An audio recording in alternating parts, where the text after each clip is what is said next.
When you find yourself in the presence of someone whose words cut not with truth but with contempt, whose eyes glance past your being as if you are furniture to be tolerated rather than a soul to be acknowledged, whose actions speak of dismissal, ignorance, or cruelty with a brazenness only emboldened by your silence or hesitation, then you have entered into a rare and potent classroom, one where the Stoic philosophers of antiquity, men who endured exile, torture, betrayal, and ridicule without allowing the fire of others to consume their own reason, would urge you not to retreat in bitterness or react in rage, but rather to stand firmly, as one who knows that the storm outside cannot drown the calm that comes from within. And thus we begin the first of 5 meditations on how to endure, transform, and rise above disrespect without sacrificing dignity, compassion, or power. Respect, in the common modern sense, is treated like a commodity, a transactional currency exchanged in response to performance, popularity, influence, or alignment with social norms, and thus people scramble for it, bargain for it, or fall apart in its absence. But to the Stoic, respect, true, lasting, soul-deep respect, is not something to be earned from others, but rather something to be cultivated through unwavering adherence to reason, virtue, and self-awareness, which means that when someone withholds their respect, speaks down to you, undermines your credibility, or attempts to dismiss your dignity through words or omission, the question is not whether they have seen your worth but whether you have remembered it yourself, because the only form of respect that truly matters is self-respect rooted in wisdom, and not ego, in humility and not hubris, in self-command and not the flattery or fear of others, and it is precisely this internal anchoring that allows a person to remain steady when others falter, to remain kind when others are cruel, and to remain whole when others attempt to fracture their sense of value. Marcus Aurelius, emperor of Rome and reluctant ruler, wrote not for his subjects or posterity but for himself, as a form of philosophical journaling in the midst of war, betrayal, and decay. And in those pages he reminds us that we should never feel anger at the actions of others, for they act according to their own understanding, and if that understanding is flawed, it is not our job to correct it through indignation but through example, through clarity, through discipline of response, and what a powerful notion this is, that the very disrespect we experience might become the soil in which our nobility of character is tested and proven, that the rudeness of another becomes not a trigger for our rage but a cue for our growth, and so every insult, every slight, every moment of being underestimated can serve as a bell of mindfulness ringing us back to our principles, not theirs. To adopt this view is not easy, nor is it passive. It is not the coward's way of letting abuse slide, nor is it the naive dreamer's illusion that all people are kind, but rather it is the warrior's path of emotional sovereignty, the sage's path of patient strength, for when we no longer require others to validate us, we begin to walk with a kind of quiet confidence that unsettles the insecure, confuses the arrogant, and attracts those attuned to authenticity. And thus the paradox of the Stoic way emerges: the less you need respect, the more you tend to command it, not through demand or display, but through the gravitational pull of someone who has mastered himself.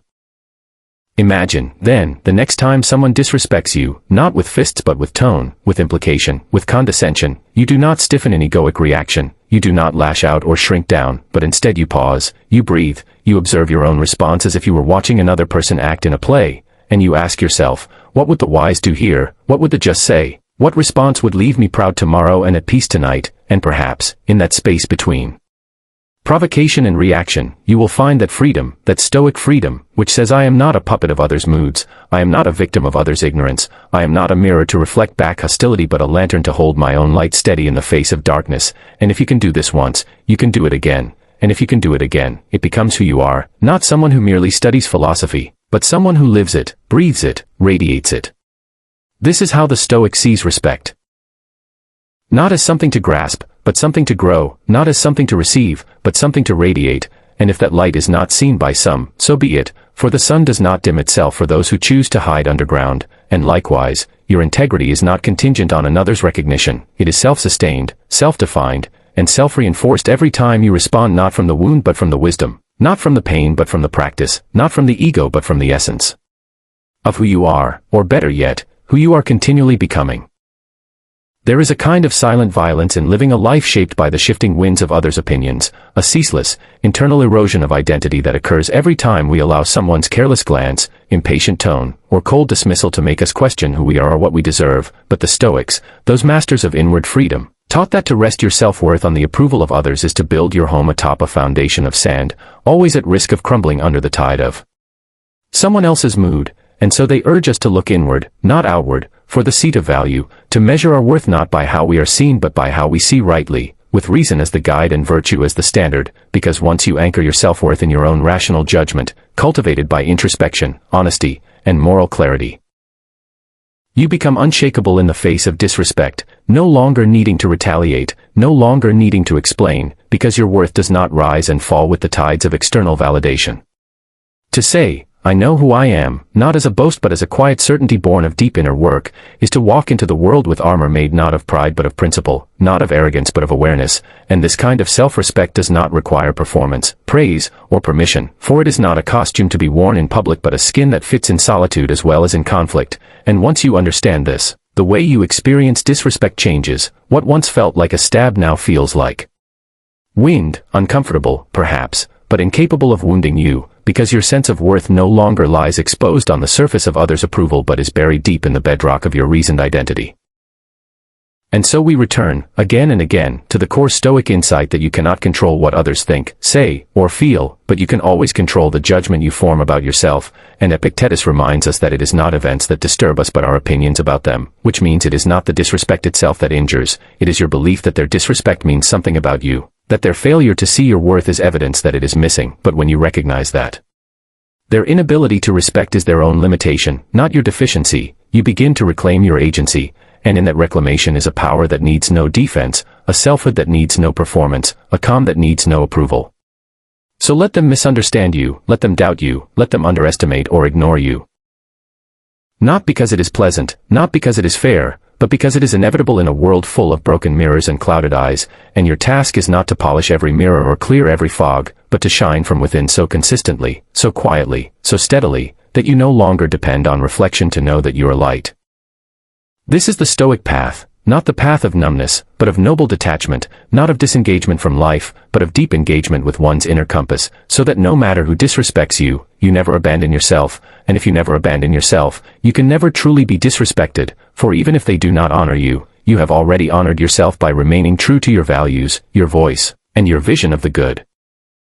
It is not in the first flash of emotion, but in the second breath of reflection that we become who we truly are, for while nature may endow us with feelings, it is philosophy that teaches us what to do with them, and the Stoics, far from advocating cold suppression, urged us toward a more courageous path, that of observing the spark of anger or humiliation rise within us without immediately kindling it into fire, learning instead to sit with it, to examine it, to ask it questions before handing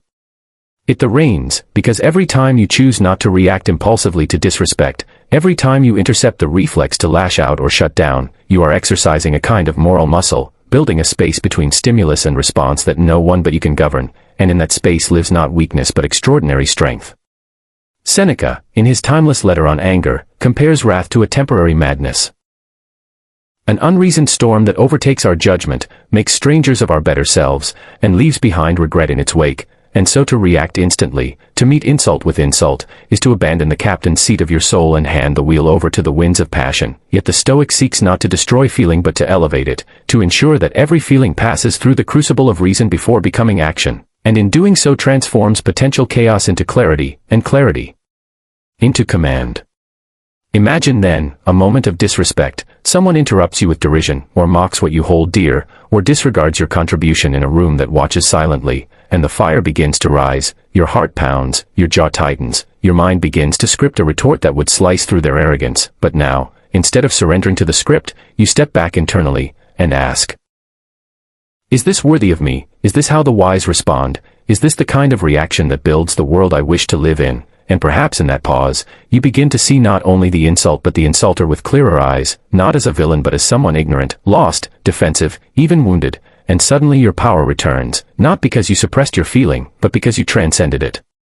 The Stoics knew that true power lies not in domination but in discipline, not in conquering others but in governing the self, and so when we respond with measured calm rather than triggered chaos, we are not being passive, we are asserting the most profound kind of authority, one that frightens those who seek to provoke, one that silences chaos not with louder noise but with the unshakable tone of wisdom, and in doing so we send a quiet but thunderous message, that your disrespect does not define me, and my character is not up for auction at the marketplace of emotions. We must remember that every moment we are disrespected is also a moment we are being trained, shaped, initiated into greater fortitude, and though the ego screams for retaliation, the soul whispers for restraint, for dignity, for timeless poise, and if we listen to that whisper often enough, it becomes a voice, and if we listen to that voice, it becomes a presence, an unflinching, undeniable force of integrity that cannot be shaken by insult or undone by ignorance. This is what it means to respond without reacting, not that you do not feel, but that you refuse to be ruled by your feelings, not that you retreat, but that you rise with intention, not that you allow disrespect, but that you refuse to let it define the terms of your behavior, and in doing so you reclaim the sovereignty that others attempt to steal through provocation, and what a magnificent triumph that is, to remain yourself, uncorrupted and unshaken, in a world so eager to deform you with its shadows. There is, beneath every insult, a hidden invitation, a coded opportunity to step outside the battlefield of ego and into the laboratory of the soul, and though most of us recoil from insult as from flame, treating it as an existential threat or a moral injustice that must be avenged, the Stoic sees it differently, not as a verdict to be feared, but as raw data to be examined, not as a wound to be dramatized, but as a mirror in which one might glimpse both the attacker's limitations and one's own unrefined reactions, and thus, insult becomes not an ending point, but a beginning, a chance not merely to endure, but to understand, to ask not only, why would they say this, but, why does it still hurt me, what does this reveal about the grip my pride still has over me, and, can I transmute this slight into clarity rather than carry it as corrosion? To reframe an insult is not to pretend that harm does not exist, nor to become numb or indifferent to abuse, but rather to take radical responsibility for your internal narrative, to become the sovereign interpreter of all that enters your mind, and Marcus Aurelius tells us that everything we hear is an opinion, not a fact, and everything we see is a perspective, not the truth, and so, when someone calls you a fool, or interrupts you as if your presence were an inconvenience, or speaks your name with a condescending smirk, you are under no philosophical obligation to internalize that moment as a blow. Rather, you are invited to examine it from a position of calm awareness and say, perhaps they are confused, or perhaps I am not their audience, or, in deeper honesty, perhaps they see something I have not yet had the courage to face. The most powerful people are not those who crush their enemies with retaliation, but those who turn every enemy into a teacher, and in this way, the Stoic becomes immune not by avoidance but by alchemy, by converting disrespect into inner development, as if every jeer becomes a test of emotional reflex, every sarcastic remark becomes an opportunity to study where you are still entangled in the need to be admired, and every eye roll or act of dismissal becomes a portal into the practice of separating what is truly yours, your values, your conduct, your self-conception, from what was never yours to control, their moods, their projections, their misjudgments. Imagine, now, that you are walking through the world not as someone desperately hoping to be seen rightly by others, but as someone devoted to seeing clearly yourself, and so when insult arrives, it is not met with a sword, nor with a shield, but with a question. What does this moment want to teach me? And often, you will discover, the lesson is not in them but in you. The lesson is in how quickly your peace was shaken, how easily your pride was bruised, how eagerly your mind rehearsed comebacks instead of cultivating compassion, and when you see that clearly, the insult loses its sting and becomes a kind of blessing in disguise, for it has revealed the parts of you still enslaved to the opinions of others, still addicted to being right, still secretly hoping to be universally liked. Reframing is not denial, it is discipline. It is the ability to see an offense not merely through the lens of injustice but through the lens of growth, and in doing so, you reclaim authorship over your own inner experience, no longer handing out the keys to your peace to every person who passes by with a careless word or wounded ego, and when you live this way, something miraculous begins to happen. You become less reactive, more discerning, less bitter, more curious, less eager to strike back, and more committed to staying rooted in a truth that no insult can obscure, the truth of your intrinsic dignity, which does not fluctuate with opinion or approval, but only strengthens with practice and time. Consider this, then, as you go forward, that perhaps the person who disrespects you today is not an enemy but a catalyst, not a curse but a challenge, not someone who blocks your path but someone who sharpens it. By revealing where you are still fragile, where your ego still clings to validation, where your narrative still lacks resilience, and in this way, even the disrespect of others can become part of your liberation, for you no longer fear their opinion nor worship their praise, but instead walk with the unburdened grace of one who is rooted not in image but in essence. And is this not the ultimate power? To live among those who misunderstand you, diminish you, mislabel you, and yet to keep your poise, to sharpen your perception, to refine your soul, not by resisting insult, but by absorbing its energy and transforming it into insight, not by lowering yourself to meet the attacker, but by rising internally to meet the moment, and in this way, the Stoic warrior becomes not only unbroken by insult but illuminated by it, and what once felt like a wound becomes a window into greater self-knowledge. deeper resilience, and the kind of dignity that cannot be taken, only revealed. To live a life committed to the Stoic ideal is, at its core, to choose a standard of existence so elevated and so unyielding that the petty provocations of disrespect, dismissal, and contempt simply cannot find fertile ground within your spirit. This choice is not one of arrogance or aloofness but a deliberate, practiced decision to place your values, your peace, and your integrity above the chaos of external judgments, for the Stoic understands that the arena of human interaction is often turbulent, rife with misunderstanding, envy, and cruelty, but within that storm, there is a sanctuary, a citadel of calm that can never be breached except by your own consent. Imagine, if you will, standing upon a high cliff, the winds of insult howling around your feet, the voices of others crashing like waves beneath, yet your gaze fixed upon the horizon, steady and clear, and this image is no metaphor but a daily practice. To lift your eyes beyond the immediate uproar and see not the slight, the mockery, or the disrespect, but the vastness of your own inner kingdom, where your character reigns supreme and your worth is measured not by transient opinion but by immutable principle. Choosing this higher standard means cultivating habits of mind and heart that refuse to be dragged down into the muck of reactive emotion or the quicksand of resentment. It means rehearsing patience when you would rather erupt, generosity when you would rather withdraw, and equanimity when the world screams for chaos, for it is only by steadfastly embodying these virtues that you send the silent but unmistakable message that you are not a hostage to the judgments or the whims of others, but a sovereign being who answers only to the laws of reason, justice, and self-respect.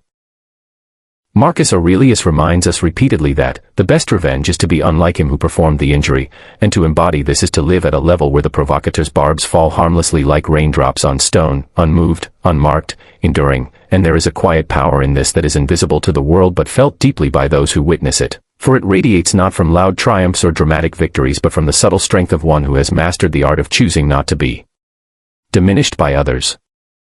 Moreover, choosing this path does not mean isolation or disengagement but a profound engagement with life on your own terms, with your own mind as your guide and your own values as your compass, and when you walk this way, you become a beacon, not by shouting louder than the crowd but by shining more steadily, by demonstrating through your unshakable dignity what it means to be truly free, free from the chains of needing approval, free from the cycles of offense and retaliation, free to respond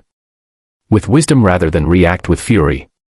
To choose the higher standard is to take a vow every morning, to remind yourself that you will not allow disrespect to dictate your mood or define your day, that you will cultivate the inner fortress that no arrow of insult can pierce, and that you will meet every challenge, every slight, every act of disrespect, not as a defeat but as an opportunity to embody the highest version of yourself, calm, composed, courageous, and kind.